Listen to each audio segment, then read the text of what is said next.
সঙ্গে বেশ কিছু নিরাপত্তা রক্ষী ছিল যারা এসেছিল ব্ল্যাক ড্রেস পরে, তারা আজকে দেখছি কোথাও গেল। মানে আমি ওদেরকে রিলিজ করে দিয়েছি। দেখুন, এসব নিয়ে অনেক চক্রান্ত চলছে, আমি সময় মতো মুখ খুলব।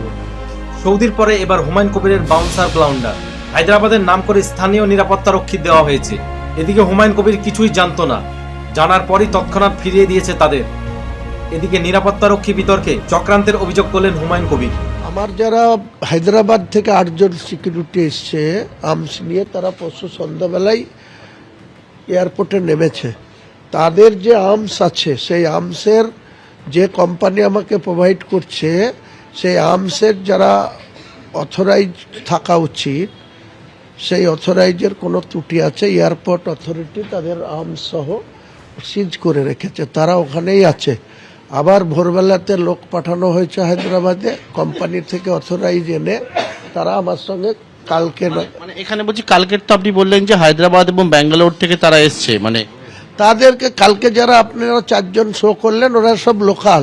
আপনি জানতেন না? না, আমি লাস্ট মুহূর্তে তো এসে দেখলাম, তারপরে যখন খোঁজ নিলাম তারা বলছে এখানকার লোকাল। আমি লোকাল কাউকে রাখবো না। এটা কিভাবে হলো?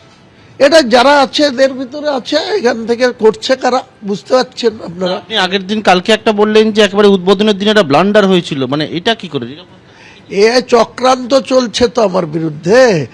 আপনি বুঝতে পারছেন না, যারা অল ইন্ডিয়া লাইসেন্স প্রাপ্ত যে কোম্পানি খোলা আছে, ব্যাঙ্গালোরে আছে, হায়দ্রাবাদে আছে, তারা অনেক প্রাইভেট লোককে ভিআইপি সিকিউরিটি প্রোভাইড করে। আমার তারাই প্রোভাইড করছে, অথচ তারা নেমেছে কিনা এতে পরশুদিন রাতে আপনারা খোঁজ নেন। এরা মানে হঠাৎ করে এলো কিভাবে? এরা এলো, এদের অন্য চক্র আমার কাছে লাগিয়ে দিচ্ছে, আমি তো তাদের রাখবো না। মানে এই যে নিরাপত্তা রক্ষী, এটা অন্য চক্রের মাধ্যমে আপনার কাছে চলে আপনার কাছে পাঠিয়ে দিচ্ছে। আমি তো তাদের রাখছি না, আমি তাদেরকে খাইয়ে দেয়, রাত্রেই বিদায় করে দিচ্ছি। ভাই জানতেনই না? না না, আবার একটা ব্লান্ডার। ওই তো এসব চলছে, চলবে। কারা করছে? ভাই কারা করছে আপনারা বুঝতে পারছেন না? কারা করছে? এদিকে একদিকে বলছে যে 15-16 তারিখের মধ্যে যা যা আছে সব মেনে নেওয়া হবে। আলাম কিছু দরকার নেই হুমায়ুন কবিরের।